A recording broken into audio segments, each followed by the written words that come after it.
What is up, everyone? JD here. I hope you're doing well today. I'm really excited. We got a new model from a new knife brand to check out. Let's get into it.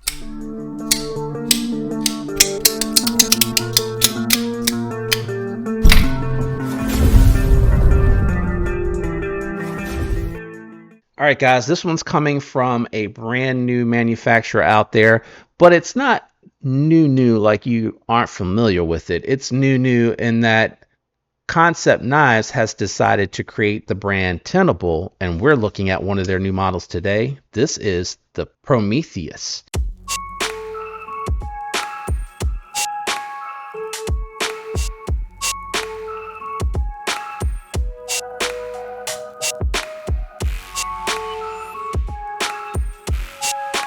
All right, guys, we're going to jump into the review. If you didn't know, I think I've already probably published the first video that I've done that on, but we're going to end on a final score. I think scoring these knives is really going to help folks out there. This is a budget model, so keep that in mind. Budget models are on a curve because of materials, but I'll let you know if that's a strong score or not when we get to the end.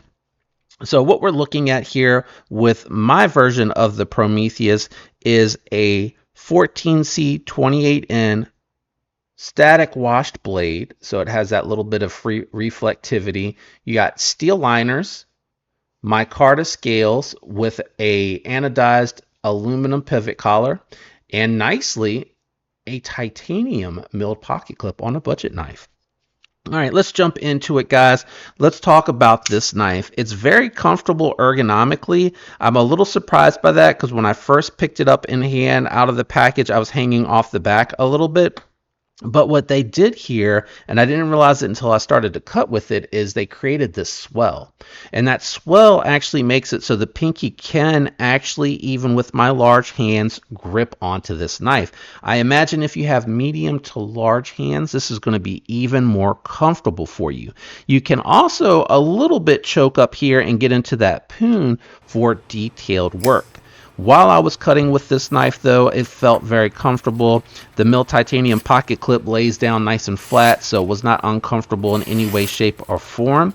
The 14C 28N blade from Concept, I've never tried this blade steel before, but it went through the paper material just fine. It was a little bit of a toothy, if I recall, blade edge from the factory. And just a little bit of honing on the rod, very lightly, 2 passes on either side, and like 3 or 4 strops, and it was very slicey, just very slicey. I was a little concerned because it felt like and looked like it was going to be a thicker blade stock, but it actually went through the cardboard really nicely. I think part of that is because it is fairly thin directly behind where the edge finishes, the edge bevel, and it remains pretty thin outside of that. The grind goes up nice and tall on the blade itself, so it does translate to a very nice cutting experience. Additionally, this knife really shined in the pinch grip and detailed work. One of the reasons that I really liked it is because you had 2 positions here. So you have the harpoon here, which is nicely scalloped, so you can choke back. If you need more edge, you can choke up and choke up over top of the flipper tab to get way out on the tip for detailed, very light duty cutting. And then you can go into the pinch grip really nicely with this one. You can wrap your hand around it comfortably. You can land again on top of that flipper tab, and that gets you in a nice position to do trace cut, tabletop cut, detailed work. I mean, it's super comfortable in this position. I really do like that a lot. Now, let's check real quick before we go too far into the cosmetics of things. I have not had the opportunity to spine whack test this one. We're going to do that here on the channel. I'm going to do 2 in the middle, 1 out on the tip.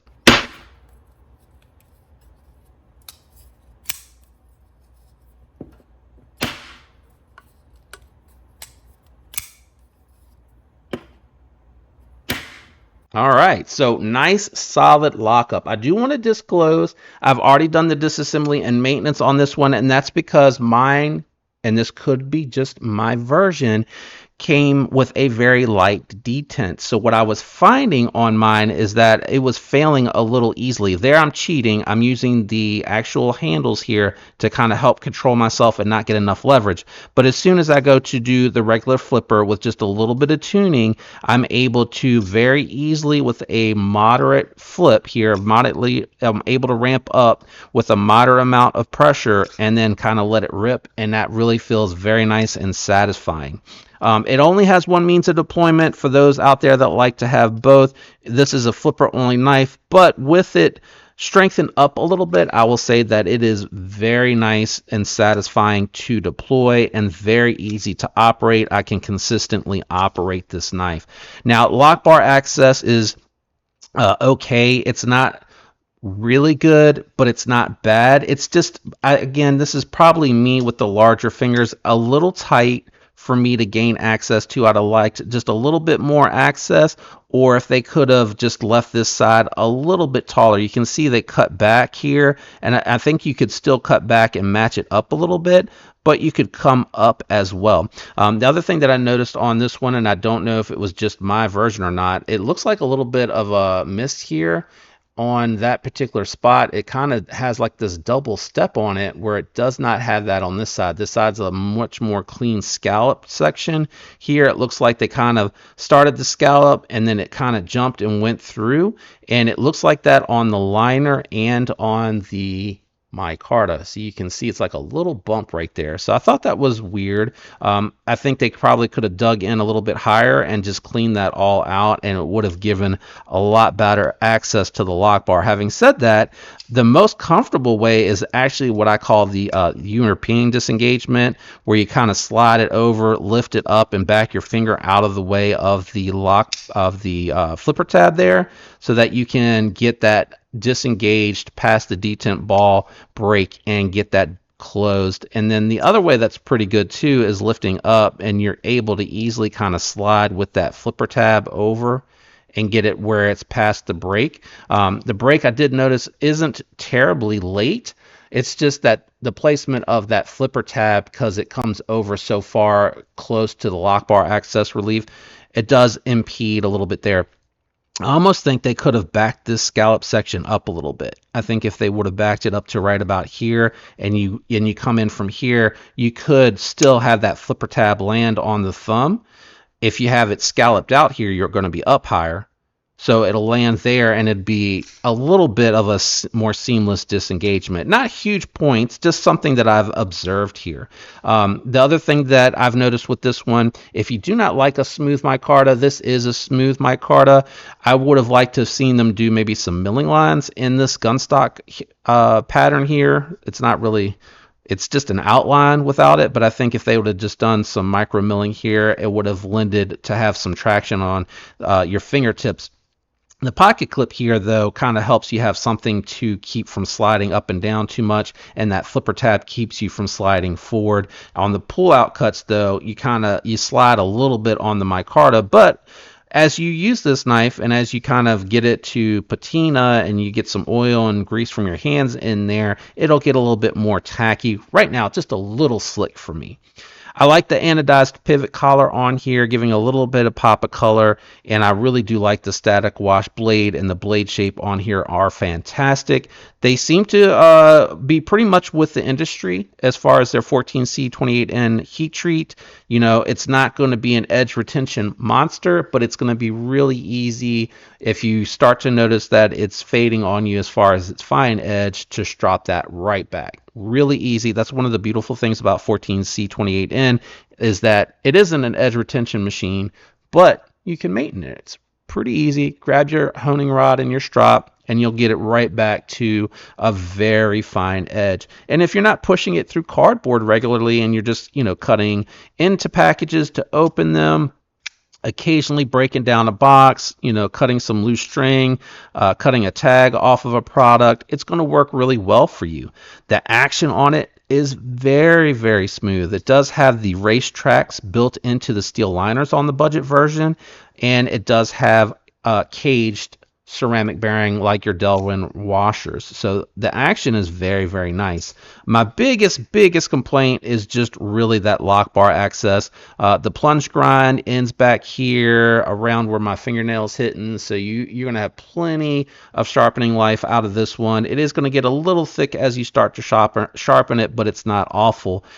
The knife price really is what's interesting for me here. Is it starts at 50 bucks, $49 and some change with the G10 variant, and then when you add micarta, it jumps $10. I was a little surprised by that. So 59 bucks. So I would say in line with what you see for most of these materials.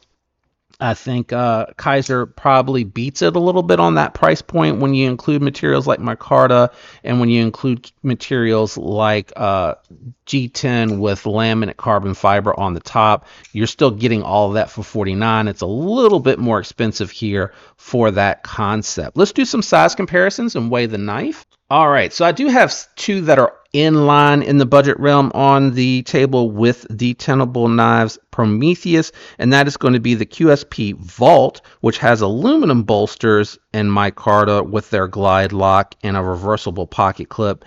And then you have the Mini Grouper from Kaiser here, which has Nitro V, whereas these two have 14C28N. You have 12 carbon fiber on top of G10. You have a reversible pocket clip as well, and you also get their new top liner lock model here, which is the compression lock with a button. Very strong lock mechanism. You got a very strong lock mechanism here. So $59 for the Prometheus. You're talking $59 for the Mini Grouper, and then you're talking $79 for the Vault. Granted, the Vault has a little bit nicer of materials going on here with the aluminum, and you have the glide lock, but I think the glide lock is not that much superior over that clutch lock mechanism. So just to kind of give you an idea of where it falls in price point. Now let's do a couple more size comparisons, because I do want to bring out a smaller knife here for the comparison and a larger knife. All right, so we do have the Spyderco Para 3 lightweight, which is a little bit smaller, and then you have the Manix 2 lightweight, which is a little bit larger. So I would say this is more of a medium geometry, kind of like your bug out as far as I'm concerned. Let's do thickness profile comparison. All right, so we have the Vault and the Mini Grouper out here, and you can see it's more comparable to the Vault in my opinion in its closed up position. It is going to carry with a lot more hanging out though. The way this pocket clip is angled, it is going to leave the most out, whereas these two are what I would consider ultra deep carry, and we do have steel liners and onlays here, so it is coming in just a little bit thicker than the Vault. Nested steel liners again here, but coming in just barely thicker than that Mini Grouper here.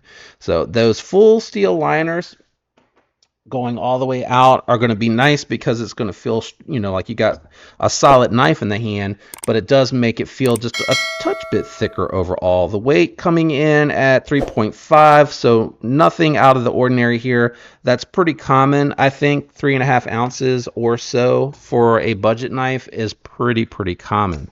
What is the overall score? So the things that I take into account are ease of maintenance, so disassembly, lock bar access, sharpening choil, cutting geometry, and action. The other thing that I take into consideration also is budget knives have limited materials as far as are they very special, very exotic. A lot of knife companies use 14C28N. A good amount are using Nitro V now. You see a lot of micarta and steel liners out there. So it's really hard for a budget knife to score really high on my scoring system. Typically anything over 7 is reserved for stuff that is coming with titanium and really exotic steels. So keep that in mind with the overall score. So I mentioned lock bar access a little tight. Mine came very lightly tuned, so it was easy to fail, but it was pretty easy to take apart. The downside here is you have a T8 pivot.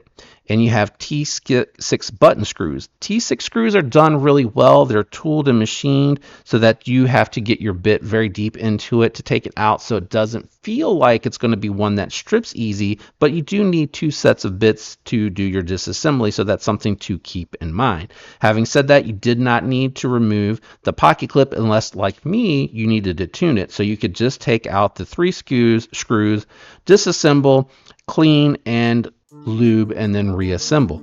The stop pin is press fit. I know it's probably going to be really hard to see it here, but hopefully you can kind of see the stop pin there moving a little bit. It is press fit in there, but it's loose. It's not really like it needs to be pressed. You can take it out of the blade fairly easy yourself, but the tolerances are really tight. So points for ease of maintenance with knocking off for having multiple sizes needing to take it apart. You have racetracks built into the liners here for the bearings, and it does have caged bearings on here, which are a little bit of a points in its advantage. And I'm not scoring these, giving points, taking away points for the score. I'm just telling you where everything went into this one. It had a good cutting geometry with a good factory edge, excellent ergos for pinch grip, good ergos for your regular grip here, nothing outstanding. A little bit short for me with the larger hands. So overall, I would say this one's coming in at a 5.9. Now, keep in mind, that is a solid score for a budget knife. The $69 price point, I think they need to try to offer all of these at $49 with the materials that are involved. I don't think micarta and G10 vary that wildly in price, so I think if you can get that down, or if you want to come back in and do some texturing on here, and you want to maybe shorten your pocket clip a little bit so it's not quite so long, so aesthetically it's nicer. I do love that it's titanium. That is a definite advantage there. I love the aluminum pivot collar as well. The anodized aluminum pivot collar on here is really, really nice. Again, that access to the lock bar is really, really tight. So yep, we're coming in at 5.9 on the Prometheus. Let me know what you guys think about this one down in the comments below. Do you like it? Don't you like it? Did you pick one up? Is there another one from Tenable Knives that maybe has your attention a little bit more? Let me know. Maybe I can reach out to them and ask them if I can check that one out instead. Thanks for hanging out to this point of the video. If you enjoyed, on your way out, leave a like. Consider subscribing if you're not subscribed, and use those links. I am an affiliate with Tenable Knives, so if you do want to pick this or one of the other versions up and you use my link, I have a discount code for you down there as well. Special thank you to my channel members. I love you guys. I hope you have a fantastic week. I'll catch you on the next one. Peace.